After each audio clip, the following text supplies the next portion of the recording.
അതുപോലെ തന്നെ മൗലവിയുടെ ചരിത്രത്തിൽ മുഹമ്മദ് കുട്ടശ്ശേരി അദ്ദേഹം പറഞ്ഞൊരു സംഭവമുണ്ട്. സുബ്ഹാനല്ലാഹ്. മുഹമ്മദ് കുട്ടശ്ശേരി പറഞ്ഞു, ഞാൻ ഒരിക്കൽ കെ എം മൗലവിയുടെ വീട്ടിൽ രാത്രി ഉറങ്ങാൻ വേണ്ടി അന്ന് രാത്രി അവിടെയാണ് കിടന്നത്. കുറച്ച് ദിവസം കുറച്ചു കാലം മൗലവിയുടെ വീട്ടിലായിരുന്നു. അങ്ങനെ ഞാൻ മൗലവിയെ വീക്ഷിച്ചു കൊണ്ടിരിക്കുകയാണ്. അദ്ദേഹത്തിൻ്റെ ഇരുത്തം, ഭക്ഷണം കഴിക്കുന്ന രൂപം, അള്ളാഹുവിൻ്റെ റസൂൽ സല്ലല്ലാഹു അലൈഹി വസല്ലമയുടെ സുന്നത്തുകൾ പലതും ഞാൻ പഠിച്ചത് മൗലവിയെ നോക്കിക്കൊണ്ടാണ്. അങ്ങനെ രാത്രിയായി അദ്ദേഹത്തിൻ്റെ അരികിൽ പലരും വരുന്നു, നിവേദനം ചോദിക്കുന്നുണ്ട്, പല ആൾക്കാർ ശുപാർശ കത്ത് ചോദിക്കുന്നു, പോലീസ് ഉദ്യോഗസ്ഥന്മാർ വരുന്നുണ്ട്, പലരും വരുന്നു. അങ്ങനെ അദ്ദേഹം കിടക്കാൻ ഒരുങ്ങി.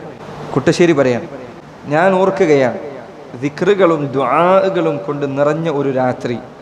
അദ്ദേഹം ഓരോ ദിക്റും ദുആയും നടത്തിക്കൊണ്ടിരിക്കുന്നു. ഇടയ്ക്ക് അദ്ദേഹം പൊട്ടിക്കരയുന്നു. ഞാനത് വായിച്ചിട്ട് അത്ഭുതപ്പെട്ടു. രാത്രി കിടക്കുന്ന സമയത്ത് ദിക്ർ ചൊല്ലുമ്പോൾ ആരാണ് നമ്മൾ കരയാറുള്ളത്? അപ്പം നമ്മൾ മരിക്കാൻ പോവായിരിക്കും. ഈ കിടത്തത്തിൽ ചിലപ്പോൾ എണീക്കൂല. എത്ര പേരുണ്ട് നമ്മളിൽ കിടന്നുറങ്ങാൻ പോകുമ്പോഴുള്ള ദിക്ർ ചൊല്ലി കരഞ്ഞ ആൾക്കാർ? കരയാൻ മാത്രമല്ല ദിക്റുണ്ടത്. ബിസ്മിക റബ്ബി വളഅതു ജംബി വബിക അർഫഅ വഇൻ അംസക്ത നഫ്സി ഫർഹംഹ വഇൻ അർസൽത ഫഹ്ഫദ്ഹ ബിമാ തഹ്ഫദു ബിഹി ഇബാദക സാലിഹീൻ അല്ലാഹുമ്മ ഇന്നി അസ്ലംതു നഫ്സി ഇലൈക ഫഖത്.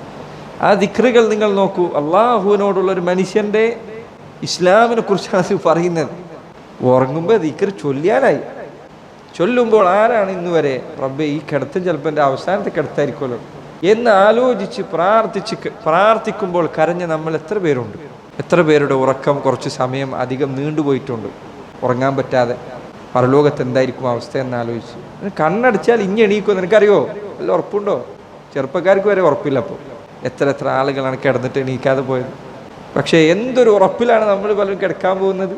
ദിക്ർ പലതും ചൊല്ലിയിട്ടില്ല, ഖുർആൻ ഓതിയിട്ടില്ല.